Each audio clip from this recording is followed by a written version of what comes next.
रमजान रमजान रमजान रमजान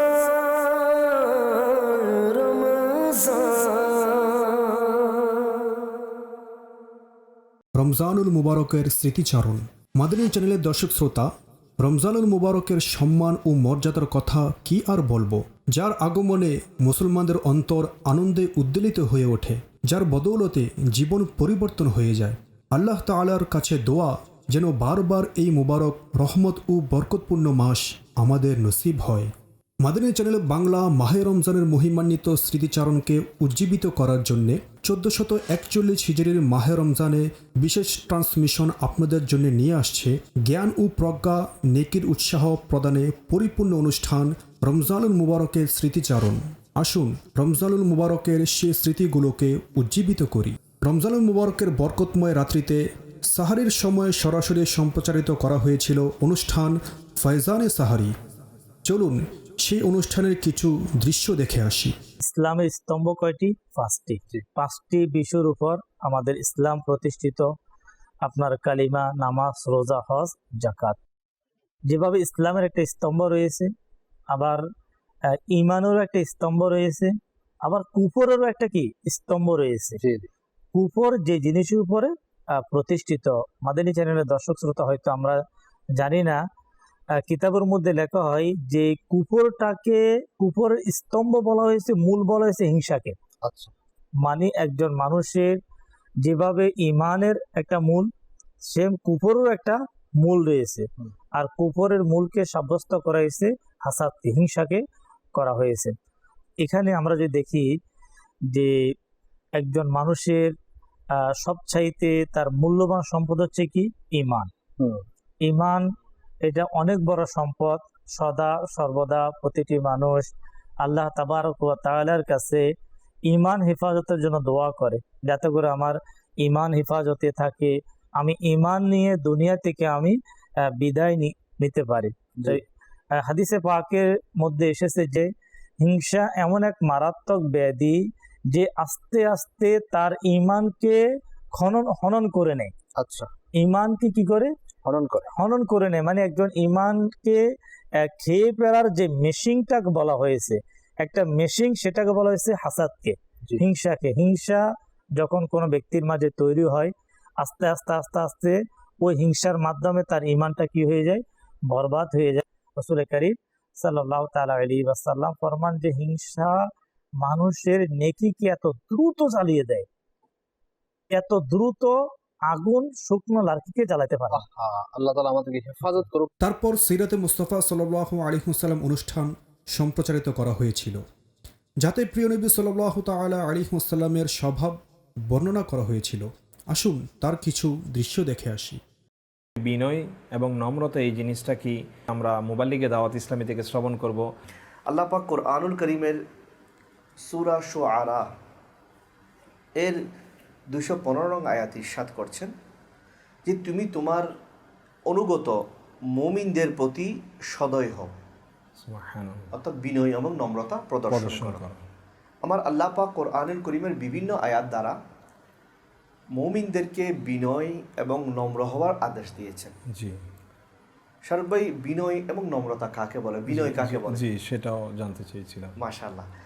হযরত হাসান রাদিয়াল্লাহু তাআলা আনহু বলেন, বিনয় বলে ওটাকে যে আপনি ঘর থেকে বের হয়েছেন, জি, আপনার সাথে যত মানুষের সাক্ষাৎ হয়েছে, জি, আপনি যদি তাকে, যত মানুষের সাক্ষাৎ হয়েছে ওই মানুষদেরকে আপনার চেয়ে উত্তম মনে করতে পারেন এবং নিজেকে ছোট মনে করতে পারেন, আচ্ছা, এটাই হচ্ছে এক ধরনের বিনয়। সুবহানাল্লাহ। তো বিনয় বলতে বোঝায় যে আমি সবচেয়ে নিকৃষ্ট, আমি সবচেয়ে খারাপ। এই জিনিসটা যদি কেউ ধারণ করতে পারে তাহলে তাকে বিনয়ী বলা হয়, যে মাশাআল্লাহ উনি খুবই বিনয়ী এবং নম্র স্বভাবের অধিকারী, এইসব এরকম বলা হয়।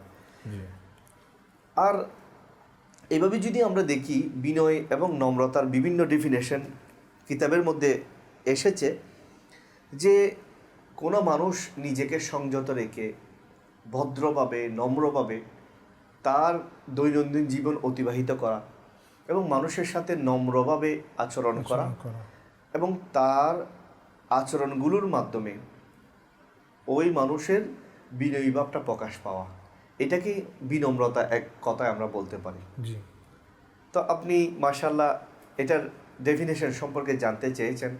তো এক কথায় বলা গেলে শাহরুখ ভাই, যাকে দেখলে মনে হয় না যে ইনি অহংকারী, আচ্ছা এবং যার কথাবার্তা আচার আচরণের মধ্যে এতই নম্রতা থাকে যে তার কথাগুলো শুনতে ইচ্ছে করে, এবং তার আচার আচরণগুলো প্রভাব ফেলে, এবং তার কথাবার্তায় কোনো দিকে আপনি এরকম কোনো ইশারা পাবেন না যে ওনার কথাটা একটু বাড়াবাড়ির দিকে যাচ্ছে।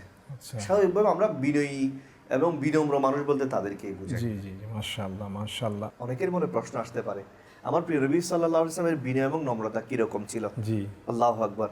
আসুন আমরা কিছু শুনে নিই। হযরত আবু উমামা রাদিয়াল্লাহু তাআলা আনহু থেকে বর্ণিত, তিনি বলেন, হুজুরপুর নূর সাল্লাল্লাহু আলাইহি ওয়াসাল্লাম নিজের লাঠি মোবারকের উপর টেক লাগিয়ে ওই আস্তানা শরীফ থেকে বাহিরে তশরিফ আনেন। তখন আমরা সাহাবায়ে কেরাম সম্মানের জন্য অনেক সময় দাঁড়িয়ে যেতাম। জি এটা দেখে আমার প্রিয় নবী সাল্লাল্লাহু আলাইহি ওয়াসাল্লাম বিনয় প্রকাশ করতে গিয়ে ইরশাদ করতেন যে তোমরা এভাবে আমার জন্য দাঁড়িও না। আল্লাহু আকবার। দেখুন, দু জাহানের বাদশা আল্লাহর প্রিয় হাবিব সাল্লাল্লাহু আলাইহি ওয়াসাল্লাম দাঁড়াচ্ছেন, উম্মতকে নিষেধ করছেন, সাহাবায়ে কেরাম তোমরা আমার জন্য এভাবে দাঁড়িও না।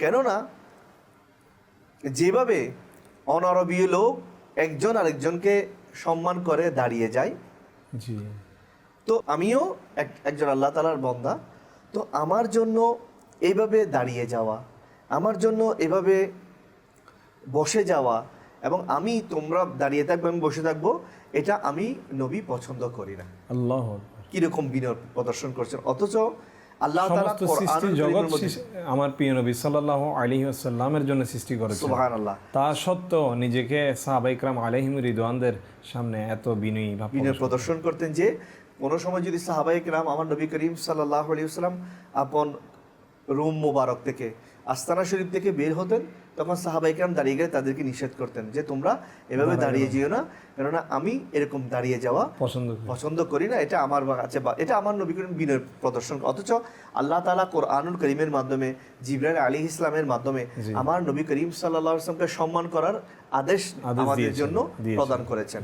তো এর উপর আমল করা, সম্মান প্রদর্শন করা, এটা আমাদের একটা কাজ, প্রধান কাজ। কিন্তু আমার নবী করিম সাল্লাল্লাহু আলাইহি ওয়াসাল্লাম কিভাবে বিনয় প্রকাশ করেছেন। অপরের সাথে শিষ্টাচার ও সদাচরণের ফজিলত সম্পর্কে বিভিন্ন ঘটনাবলী সম্বলিত অনুষ্ঠান দয়া করুন দয়া করা হবে, চলুন তারও কিছু দৃশ্য দেখে আসি। একজন প্রকৃত মুসলমানের বৈশিষ্ট্য কিরূপ হওয়া চাই? মাশাআল্লাহ, খুব চমৎকার প্রশ্ন করেছেন। ফার্স্ট অ্যান্ড ফরমোস্ট শুকরিয়া জানানো উচিত মহান রব তাআলার দরবারে যে আমরা মুসলমান। আলহামদুলিল্লাহ। একটু চিন্তা করে দেখি, আমি যদি অমুসলিম হয়ে যদি জন্মগ্রহণ করতাম, অমুসলিম পরিবারে যদি আমি জন্মগ্রহণ করতাম, তো আমার পরিণতি কি হতো, আমার গন্তব্যস্থল কি হতো। আল্লাহ। মানুষ দেখুন, না অতীতকে নিয়ে ভাবে, না বর্তমানকে নিয়ে ভাবে। জি। মোস্ট অফ পিপল, আমি বলবো না সবাই, তবে অধিকাংশ লোক তার ভবিষ্যৎ নিয়ে ভাবে। জি। আর ভাবাটাই স্বাভাবিক। যে তার ভবিষ্যৎ নিয়ে ভাবে না, যে তার অনাগত দিনগুলো নিয়ে ভাবে না, যে তার গন্তব্য নিয়ে ভাবে না, যে তার ডেস্টিনেশন নিয়ে ভাবে না, যে আমি কোত্থেকে এসেছি, কোথায় আছি এবং কোথায় আমাকে যেতে হবে, আমাকে কোথায় যেতে হবে, আমাকে কোথায় যেতে বাধ্য করা হবে, আমি বাধ্য। আর সেটা হচ্ছে মৃত্যুর পরে বারজাখ, অর্থাৎ কবর, আলামে বারজাখ যাকে বলা হয়, কবরের একটা জগৎ। জি। আর এই জগৎ আমরা শুধু মনে করি তুষার ভাই, জি, যে এই দুনিয়াটাই একটা জগৎ। এই দুনিয়াটাই শুধু জগৎ নয়, এর আগেও কিন্তু আমরা একটা জগতে ছিলাম। আমরা শুধু মনে করি শুধু জন্ম হয়েছে, মৃত্যু হবে, হাসরে যাব, বিচার হবে, কেউ জান্নাত কেউ আসলে বিষয়টা এমন না। মানুষ মৃত্যু হওয়া মানেই কিন্তু মানুষের ধ্বংস হয়ে যাওয়া নয়, না, লয় হয়ে যাওয়া নয়, ক্ষয় হয়ে যাওয়া নয়, বিলীন হয়ে যাওয়া নয়, ভ্যানিশ হয়ে যাওয়া নয়, বরং মানুষ কিন্তু প্রতিনিয়ত স্থানান্তরিত হচ্ছে। এক জায়গা থেকে আরেক জায়গায় হ্যাঁ। স্থানান্তরিত হচ্ছে। They are moving from one place to another place. জি, আজকে দেখুন আমরা দুনিয়াতে আছি, দুনিয়াতে আসার আগে কোথায় ছিলাম? রুহের জগৎ, রুহের জগতে। আলামে আরওয়াহ, জি, আত্মার জগতে আমরা ছিলাম। আল্লাহ তাআলা যখন সৃষ্টি করলেন রুহদেরকে, সেখান থেকে আমরা কোথায় আসলাম? এই জগতে এলাম। ঠিক আছে, এটা একটা দুনিয়া, এটাও একটা দুনিয়ার জগৎ। একটা জগতে আসলাম। এরপরে আমাদেরকে কোথায় যেতে হবে? মৃত্যুর পর কবরে। কবরে। সেটাও কিন্তু একটা জগৎ। এটাকে বলা হয় ইসলামের দৃষ্টিকোণ থেকে আলামে বারজাখ। বারজাখ। এই আলামে বারজাখ এটাও একটা জগৎ। এরপরে কোথায় হবে? আমাদের হাসর নসর হবে। কিয়ামতের দিনে আমাদেরকে তোলা হবে কবর থেকে। কেন? আমাদের বিচারের জন্য, শেষ ফয়সালার জন্য। এরপরে সেখান থেকে কেউ জান্নাতে যাবে, কেউ বা জাহান্নামে। চিরকালের জন্য জাহান্নামে যাবে, আল্লাহ। আবার কেউ ক্ষণিকের জন্য জাহান্নামে যাবে।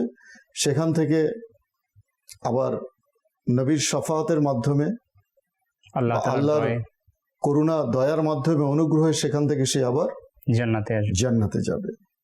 তাহলে এখান থেকে আমরা কি বুঝতে পারলাম? যে এই জগৎটাই সবকিছু সবকিছু নয়। নয়। মানুষ প্রতিনিয়তই এক জায়গা থেকে আরেক জায়গায় স্থানান্তরিত হচ্ছে। জি, তো কাজেই আমি একজন মুসলমান,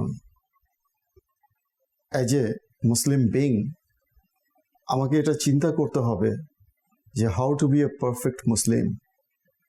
আমি মুসলিম তো হয়েছি, জি, কিন্তু একজন পারফেক্ট মুসলিম কি আমি হতে পেরেছি? আর প্রকৃত মুসলিম যাকে বলা হয় সেটা কি আমি হতে পেরেছি? এটা প্রত্যেকটা মুসলমান, আমার, আপনার, যারা মাদানী চ্যানেলের দর্শকবৃন্দ রয়েছে, সবারই কিন্তু এই জিনিসটা চিন্তা করা উচিত যে আমি মুসলমান তো হয়েছি আল্লাহর দয়ায়, কিন্তু আমি কি প্রকৃত মুসলমান হতে পেরেছি? আর আজকে যে প্রশ্নটা আপনি করেছেন আমাকে, জি, যে প্রকৃত মুসলমানের বৈশিষ্ট্য বৈশিষ্ট্য কি?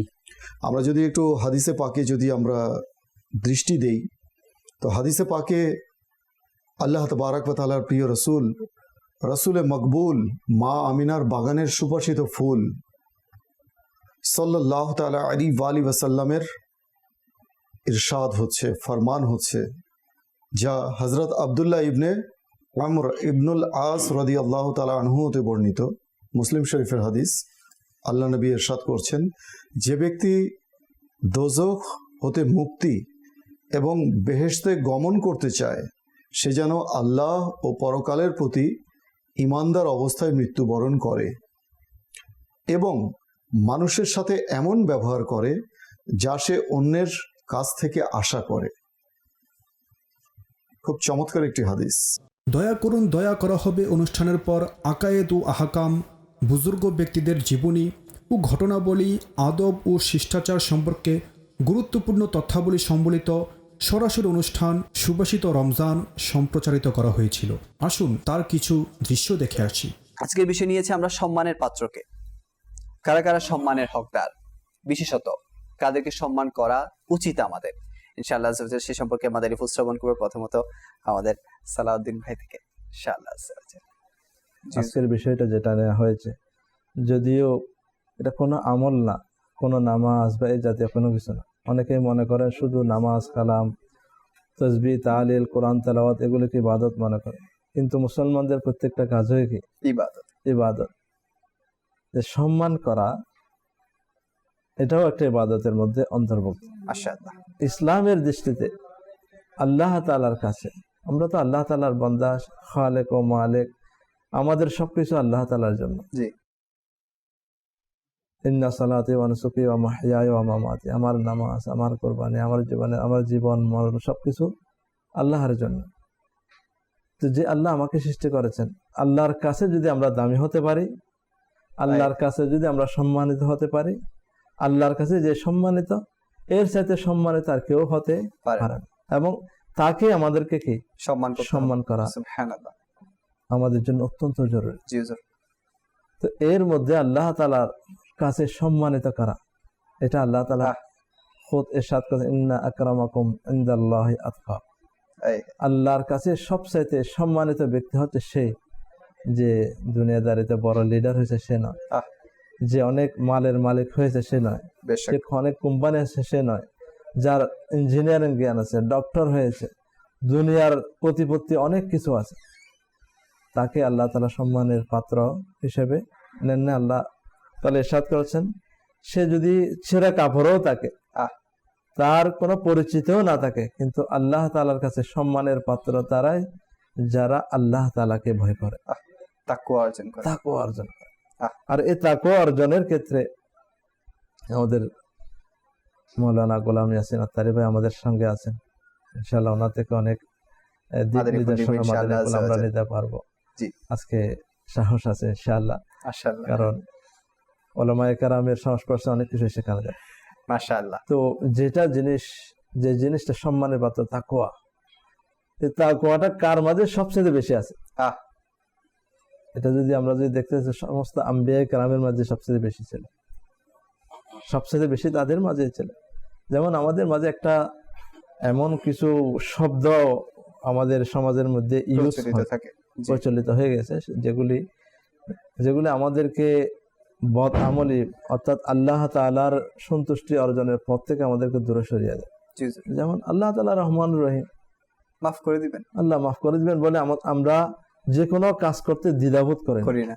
তাকওয়ার দাবি হচ্ছে কি, আমাদের প্রতিটা কদম রাখতে, পা রাখতে, কথা বলতে, দেখতে, শুনতে, প্রতিটা কার্যক্ষেত্রে আমাদের এই দৃষ্টি রাখা উচিত যে এই জিনিসটাতে আল্লাহ তাআলা সন্তুষ্ট নাকি অসন্তুষ্ট, এটা নামে তাকওয়া। এখন আমরা যদি এই কথাটা বলে উড়িয়ে দিই যে না আল্লাহ তাআলা রহমান, আমি যা ইচ্ছা তাই করবো, আল্লাহ মাফ করে দিবেন, তো সেরকম হলে তো আম্বিয়া কেরাম আলাইহিমুস সালাম যারা রয়েছেন তাদের চেয়ে বড় তাকওয়াবান, তারা আল্লাহ তাআলার মারফত সবচেয়ে বেশি হাসিল করেছেন, তাই না? বরঞ্চ তারা মারফতের সর্বোচ্চ শিখরে গিয়ে আমাদেরকে মারফত দেওয়ার জন্য, আমাদেরকে আল্লাহ তাআলাকে চেনানোর জন্য দুনিয়াতে পাঠিয়েছে। আর এদের তাকওয়ার অবস্থা কি? আল্লাহু আকবার। এরা কেন অধিক খান্না করতেন? এরা কেন আল্লাহ তাআলার দরবারে ফরিয়াদ করতেন? তারা কেন সবকিছু বেশি চলতেন? সুতরাং বোঝা যাচ্ছে তাকওয়াটার যে একটা সম্মান কারা পাবে, সম্মান পাওয়ার ক্ষেত্রে যাদের সবচেয়ে মর্যাদা বেশি তারা হচ্ছে প্রতিদিন বিকাল হতো ছোটদের শিক্ষণীয় আসর, তন্মধ্যে ছোটদের জন্য উপকারী তথ্য ও শিক্ষণীয় বিষয়। আসুন এর কিছু দৃশ্য দেখে আসি। তো আজকের অনুষ্ঠানের মধ্যে আমরা ইনশাআল্লাহ মা বাবা রিলেটেড কিছু সাহায্য করার বিষয়ে জানবো। কেননা প্রিয় ছোট্ট বন্ধুরা, আমরা এখনো ঘরের মধ্যে রয়েছি, আমরা প্রায় ঘরের মধ্যে হয়তোবা থাকি, স্কুলে গেলেও, মাদ্রাসায় গেলেও আবার ঘরে আমরা ফিরে আসি। তো প্রিয় ছোট্ট বন্ধুরা, আজকের এই পর্বের মধ্যে, এই সেগমেন্টসের মধ্যে আমরা জানবো সেটা হচ্ছে, আমরা যখন ঘরের মধ্যে আসি, স্বাভাবিক দুপুরবেলা বা রাতের বেলা আমরা ঘুমাই, কিন্তু আমাদের মধ্যে অনেক ছোট্ট বন্ধু রয়েছে যে আমরা কি করি, দুপুরবেলা যখন আমরা ঘুমাতে যাই, আমাদের আব্বু আম্মু যখন ঘুমাতে যাই, আমরা দুপুরবেলায় মানে ঘুম না গিয়ে বা এদিক সেদিক খেলাধুলার মধ্যে লিপ্ত হয়ে যাই। তো যে সময় আমাদের আরাম করা উচিত, যে সময় আমাদের আব্বু আম্মু হয়তো বা তারা রেস্ট করে, আরাম করে, আমরা যেন এই সময়ে মা বাবাকে যেন ডিস্টার্ব না করি, মা বাবা যেন কষ্ট পায় এরকম কোনো কাজ না করি। যেমন রাতে ঘুমাতে গেলাম, তখন আমরা সময় মতো যেন ঘুমিয়ে যাই, কেননা ঘুম যাওয়া এটা একটা ভালো ভালো নিয়ম সহকারে এটা একটা ইবাদতও রয়েছে। জি হ্যাঁ, কেননা ঘুমের মাধ্যমে আমাদের শরীরের শক্তি আমাদের অর্জিত হয়। সাধারণত আমরা সারাদিন ক্লান্ত, বিভিন্ন কাজকর্ম, বিভিন্ন কারণে আমরা ক্লান্ত হয়ে যাই। তো এই শরীরের চার্জ দেওয়ার জন্য বলা যেতে পারে, আমরা ঘরের মধ্যে হয়তো বা মোবাইল ইউজ করে বা বিভিন্ন ঘরে আমাদের কিছু থাকে, এগুলোকে যেরকম আমরা চার্জ দিই, যার মাধ্যমে সেটি চলমান হয়, ঠিক সেরকম আমাদের শরীরেও চার্জ প্রয়োজন, শক্তি প্রয়োজন, যেটিও আলহামদুলিল্লাহ ঘুমের মাধ্যমে হয়ে থাকে। এবং আলহামদুলিল্লাহ ঘুম যাওয়া এটাও একটা আল্লাহ তাআলার নিয়ামত। তো আমরা যেন সময় মোতাবেক ঘুমাই।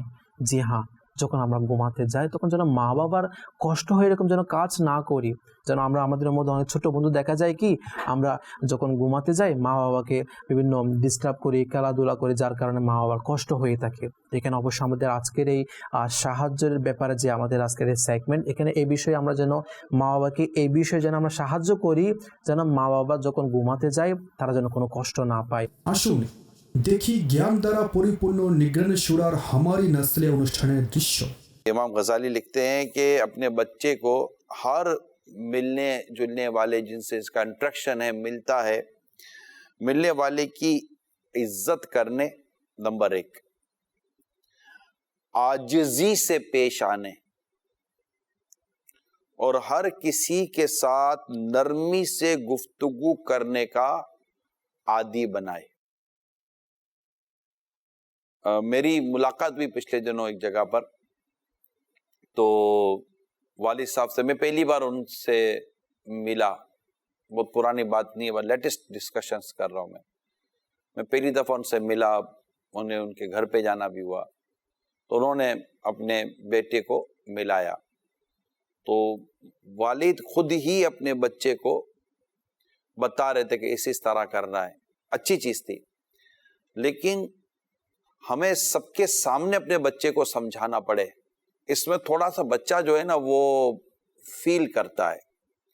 یعنی مثال کے طور پر آپ کے گھر پر کوئی شخصیت آتی ہے کہ کوئی بزرگ آپ کے گھر پر آئیں اور آپ اپنے بچے کو یوں کریں گے کہ بیٹا یوں کرو، بیٹا یوں کرو، بیٹا یوں کرو، تو وہ بچہ جو ہے نا وہ اس شخصیت کے آگے شرمندہ ہوگا. وہ کہنے پر بھی ڈیپینڈ کرتا ہے کہ آپ کیسے رہیں، یا اگر آپ خود ہی وہ عمل کریں گے نا بچے کے سامنے تو بچہ بھی پھر وہ عمل کرے گا. یعنی ایک یہاں میں چل رہا ہوں اوپر سے، مثال کے طور پر آپ کے دادا آپ کے گھر پر آئے، ٹھیک ہے، آپ کے دادا آپ کے گھر پر آئے. اب والد صاحب بھی ہیں، دادا کا بیٹا بھی ہے، اور والد صاحب بھی اور پوتا بھی ہے، ٹھیک ہے. اب جیسے دادا گھر پر آئے تو والد صاحب نے بڑھ کر، جو کہ آگے بڑھ کر اپنے ابو کا ہاتھ چوما، کیونکہ وہ دادا تو پوتے کے ہیں، اس کے تو ابو ہیں، اس سے آگے بڑھ کر اپنے والد کے ہاتھ چومے. تو جیسے والد کو ہاتھ چومتا ان کا بیٹا دیکھے گا نا تو وہ آگے بڑھ کر اپنے دادا کے بھی ہاتھ چومے گا. آپ کو تجربہ ہوگا، کبھی آپ کسی کے گھر پر جائیں تو یہ بھی ایک سمجھیں کہ ایک طریقہ کار میں اس کو شامل کر سکتے ہیں آپ، کہ جب آپ جاتے ہیں نا تو میزبان آپ کو دروازے سے لیتا ہے، تو میزبان بعض اوقات گھر کے باہر ہی چپل اتار دیتا ہے جس کا گھر ہے. تو یہ انڈیکیشن ہے کہ ہم چپل یہاں اتارتے ہیں.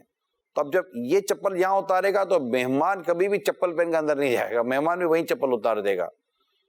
اور بعض اوقات یہ ہوتا ہے کہ جیسے کہ افریقہ اور دنیا کے ایسے کئی ممالک ہیں جہاں جانا ہوتا ہے، وہاں لوگ جوتے چپل نہیں اتارتے گھروں کے اندر. تو آپ جائیں تو وہ نارمل جوتوں کے ساتھ آپ گھر میں چلے جائیں تو وہاں مایوب بھی نہیں ہے، کوئی فیل بھی نہیں کیا جاتا کہ ہاں یہ بھی کوئی مطلب آؤٹ آف مینرز یا آؤٹ آف ایٹیکیٹ بات چیت ہوئی. تو یہ ایک ہوتا ہے. تو آپ جیسا کریں گے نا، والد کو جیسا کرتا اولاد دیکھتی ہے تو اولاد اس طرح کرنا شروع کر دیتی ہے. اس لیے میں نے کل بھی کہا تھا کہ وقت ملتا رہے تو اپنے بیٹے کو اپنے ساتھ رکھیں اور اس کو آپ اپنی ان اچھی عادتوں میں شامل کریں کہ لوگوں سے ملنے جلنے کا طریقہ. تو تبھی آپ اولاد کو سکھائیں گے نا جب آپ اپنے ساتھ لوگوں سے ملیں گے اور پھر گھر ہی سے تربیت دے کر نکلیں کہ دیکھو بیٹا ایسے کرنا ہے. تو ملنے جلنے والوں کی عزت کرنے، ورنہ بعض اوقات بچے نہیں کرتے اور بڑا مطلب کہ ان کا روڈ انداز ہوتا ہے. اور بعضوں کے باپ رے باپ بچوں کو اللہ مطلب کہ سلامت رکھے.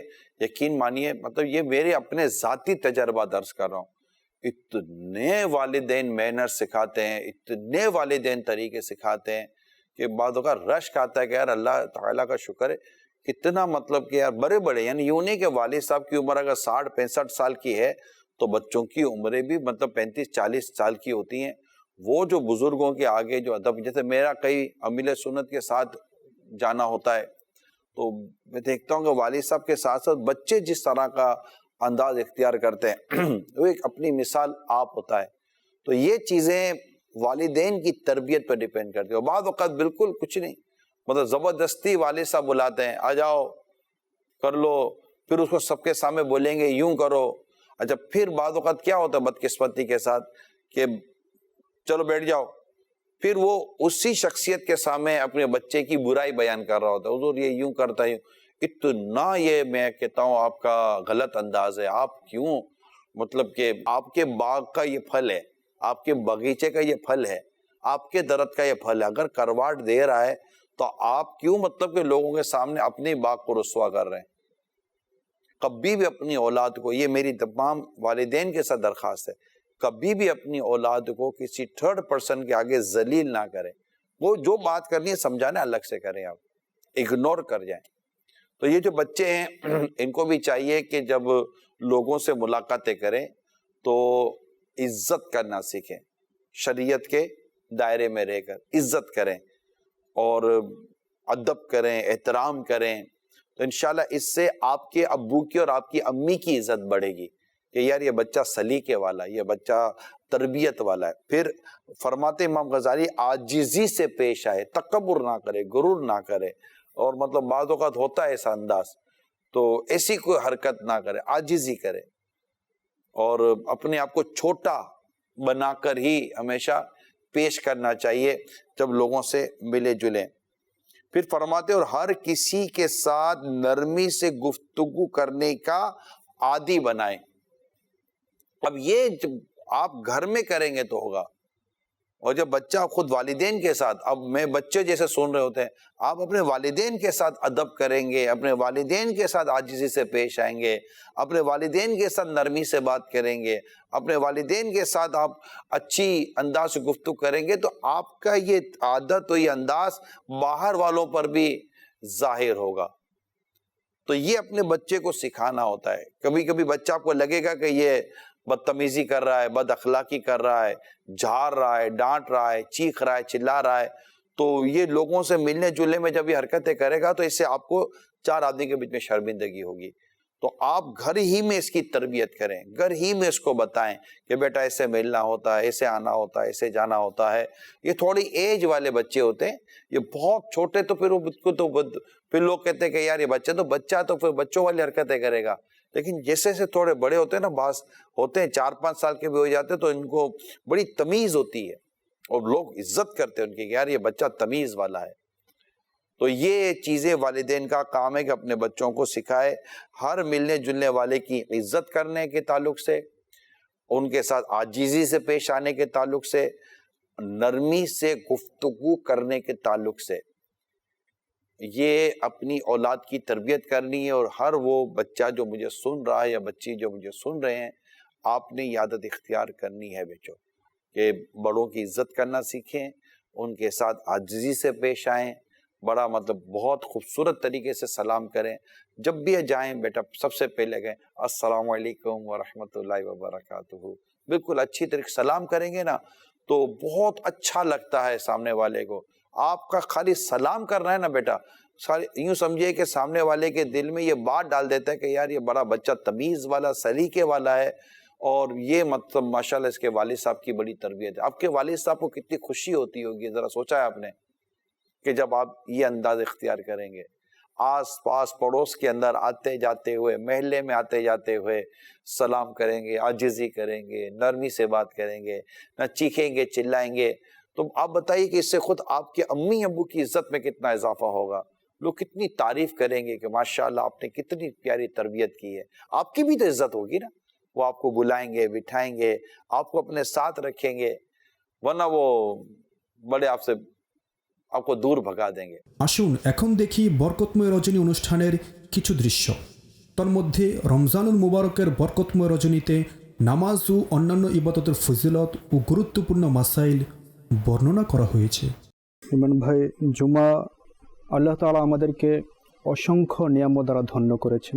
তার মধ্যে একটি বড় নিয়ামত হলো জুমার দিন। জি, জুমা এমন একটি নিয়ামত যে জুমাকে বলা হয়েছে সকল দিন সমূহের সরদার। সুবহানাল্লাহ, সুবহানাল্লাহ। এবং জুমার দিন জাহান্নামের আগুনকে প্রজ্বলিত করা হয় না। সুবহানাল্লাহ। এবং জুমার রাতে জাহান্নামের দরজাকেও খোলা হয় না।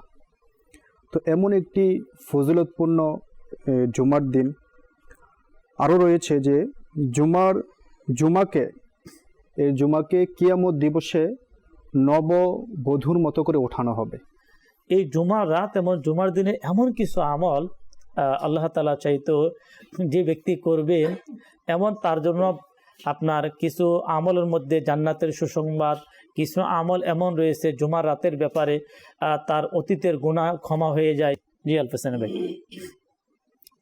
কৌতুল কুলুব প্রথম খণ্ডের মধ্যে আসছে জি, সেদিন আব্দুল্লাহ ইবনে মাসউদ রাদিয়াল্লাহু তাআলা আনহুমা বলেন, যে ব্যক্তি জুমার দিন নিজের নখ কাটে, জি, আল্লাহ পাক তার কাছ থেকে রোগ দূরীভূত করে দেন, সুবহানাল্লাহ, দূরীভূত করে আরোগ্য প্রবেশ করিয়ে দেন। আর হযরত সাইয়েদনা আমজাদ আলী আজমি রাহমাতুল্লাহ তাআলা আলাইহি বলেন, হাদিসে পাকের রয়েছে, যে ব্যক্তি জুমার দিন নখ কাটে আল্লাহ পাক তাকে দ্বিতীয় জুমা পর্যন্ত বিপদ আপদ থেকে নিরাপদ রাখবেন, এবং 3 দিন অতিরিক্ত অর্থাৎ 10 দিন পর্যন্ত, অপর এক বর্ণনায় রয়েছে, যে ব্যক্তি জুমার দিন নখ কাটবে এর দ্বারা রহমত আসবে আর গুনাহ চলে যাবে। সুবহানাল্লাহ। বাহারের শরীয়তে একটা ঘটনা আপনার উল্লেখ রয়েছে, জি, আল্লামা মুফতি আমজাদ আলী আজমি রাহমাতুল্লাহ বলেন, জুমার দিন নখ কাটা মুস্তাহাব। জি, হ্যাঁ, যদি বেশি বড় হয়ে যায় তবে জুমার জন্য অপেক্ষা করবে না, যে নখ বড় হওয়া ভালো নয়, কারণ নখ বড় হওয়া রিজিক স্বল্পতার কারণ। প্রতিদিন রাতে সরাসরি আমির আহলে সুন্নতের জ্ঞান ও প্রজ্ঞা সম্বলিত মাদানী মুজাকারা অনুষ্ঠিত হয়। আসুন এর কিছু দৃশ্য দেখে আসি। खतरनाक जुमला है, राजी रब को करना है, बात रब की माननी है। अल्लाह ताला ने कुरान करीम में तकरीबन 700 मकामात पर नमाज का हुक्म फरमाया, और उसी की तरफ से हम पर किया हुआ फ़र्ज कि ईमान यानी इस्लाम के बाद, अकीदे की दुरुस्ती के बाद सबसे पहला फ़र्ज नमाज है, ये तो पढ़नी है। और अगर ऐसा कहने वाला नऊज़ुबिल्लाह नमाज फ़र्ज नहीं है ये कहना चाहता है या नहीं, इसका मतलब अगर ये लेता है तब तो मुसलमान भी नहीं है। मुसलमान तो कैसे कहेगा ये? अच्छा, फिर मखलूक की खिदमत की ऐसी मसरूफियत क्या? नमाज में देर कितनी लगती है? खाना नहीं खाता, गप्पे नहीं मारता, रात को सोता नहीं है, वो सारे तो धंधे करता है यार। हर वक्त कौन मखलूक की खिदमत करता है? वो ये क्या करेगा जितना दावत इस्लामी मखलूक की खिदमत कर रही है। अल्हम्दुलिल्लाह घर घर राशन पहुंचाने का काम दावत इस्लामी कर रही, दुनिया देख रही है। ये क्या नमाज नहीं पढ़ते दावत इस्लामी वाले? किसी काम में ऐसी मसरूफियत नहीं होती कि बंदे को नमाज का टाइम ना मिले, और अगर ऐसी मसरूफियत है कोई जिसमें नमाज का टाइम नहीं मिलता तो वो काम छोड़ना ज़रूरी है। फ़र्ज है कि नमाज पढ़े, तो वो जो भी कहता है उसको तौबा करनी चाहिए, ऐसी बात नहीं करनी चाहिए। रमज़ान रमज़ान रमज़ान रमज़ान रमज़ान